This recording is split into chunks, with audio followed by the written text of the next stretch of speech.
Hey guys, Harry here from BlueTubaCP with another episode of CPPS Insider. A lot has been going on in the past week regarding the CPPS community and certain individuals within it. This video will summarise the recent events and tell you everything you need to know about the closure of CPO, Anthony's, otherwise known as Riley's, actions leading to his arrest, and the future of the CPPS community as a whole.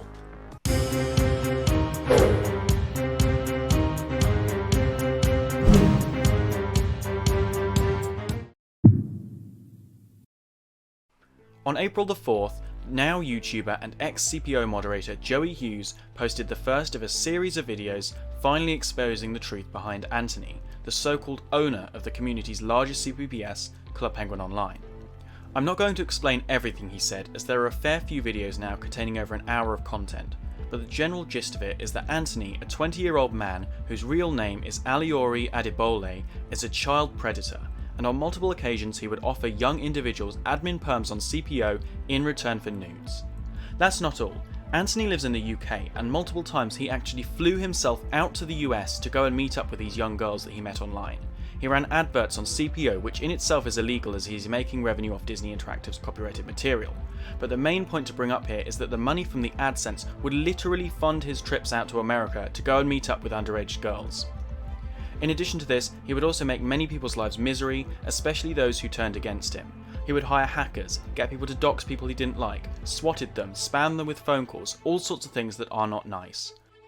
Months ago, well-known internet personality Simi Adesina, better known as Tamago2474, had his Snapchat account compromised by Anthony, or rather Anthony's hackers, because he made a video discussing the CPPS drama. This is one case which shows how volatile Anthony is. Anthony himself cannot code, does not know how to hack people, and hasn't really created anything himself. He doesn't even own CPO, he's an admin working under a guy named Timmy. But if Timmy tried to oust Anthony, I think you can imagine the sorts of things that could happen. Anthony has two mobile phones, one which is clean and the other which stores people's doxes, and of course the nudes that underage individuals have sent him. Joey is the first person to successfully speak out against Anthony and make a large group of people aware of his actions. Thankfully, many people within the community now know the truth and were able to begin to act. A petition was created on change.org wanting to shut down Club Penguin Online. This gained over 13,000 signatures and finally caught the attention of Disney, who filed a DMCA takedown notice against Club Penguin Online and another large CPPS, Club Penguin Rewritten.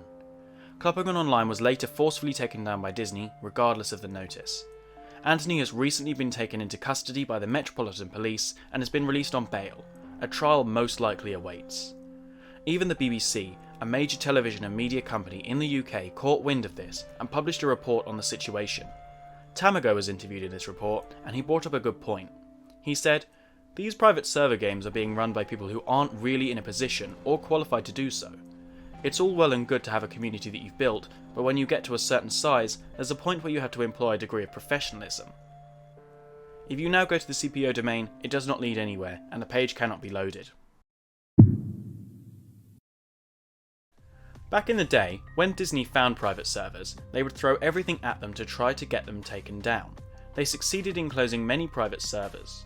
In recent years, since the official Club Penguin is no longer around, Disney haven't really taken much action in the community. Now, thanks to the heinous behaviour of Anthony and Club Penguin Online, Disney has come out of the water again and is working on closing servers a second time around. It's just like that one kid in school who ruins it for everyone else. The question that seems to be circulating the most is, will Club Penguin Rewritten shut down? The answer to that is maybe. Like I said before, Disney has filed a DMCA takedown notice against CPR, which means they will most likely have been given a date on which they need to shut up shop. But it looks like CPR is going to fight. Of course, there will always be other servers that will too. I have already spoken to Buddy Crafted, owner of the upcoming CPPS Flipper, and he says they are still proceeding with their release despite the current surge in conversation over Disney closing private servers. Club Penguin Rewritten has a more watertight legal disclaimer compared to other servers. They have a whole page on their site explaining themselves and always refer to themselves in that disclaimer as CP Rewritten, not Club Penguin Rewritten, despite their logo still containing the words Club Penguin, and the words Club Penguin are dotted around the site elsewhere. Their domain also doesn't contain those words after Disney intervened a time before. CPO had a little message at the bottom saying, "Copyright Club Penguin Online," and then, "We do not hold copyright for any of the files." so of course they weren't protected at all.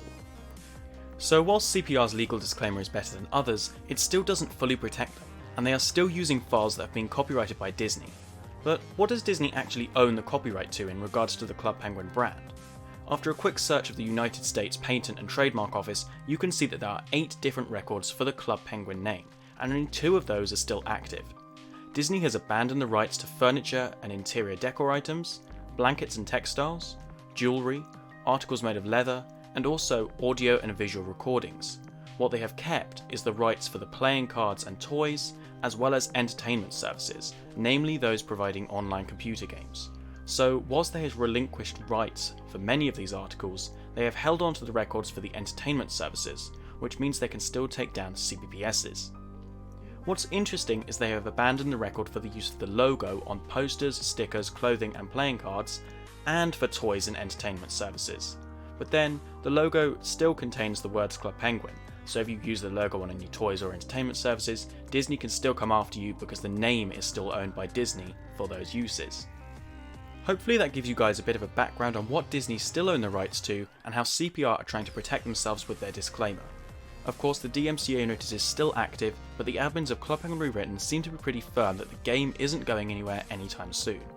We shall just have to wait and see as to what Disney decides to do next in terms of Club Penguin Rewritten and other servers which still continue to remain open. You may have heard that there have been mass resignations of many CPR moderators. 7 out of the 10 moderators have resigned, leaving only 3 left. These include Candy, Charlie, Garnet 1200, Gina, Halapona, Lily8763 and Ma. From what I've seen, this seems to be because of the environment behind the scenes and not because of the threat of Disney's intervention. What isn't clear is why they've all resigned now and not before. The admin team must have said something or done something recently to push them all over the edge. Perhaps there is indeed something about CPR that we don't know. Again, we'll just have to watch this space. And that brings us to the end of this edition of CPPS Insider. Hopefully that gives a clear summary of the drama surrounding Anthony and CPO, as well as Disney's current surface in regards to the events, as well as the rights that Disney have against these CPPSs and vice versa. If you like this video, please make sure to hit like and make sure you subscribe and turn notifications on for more videos like this in the future. These videos do not come out instantly and take time to make, so if anything major is happening, you'll be able to find updates posted to our Twitter account, so make sure you follow that to keep informed. Stay alert, stay safe, and I'll see you in the next one.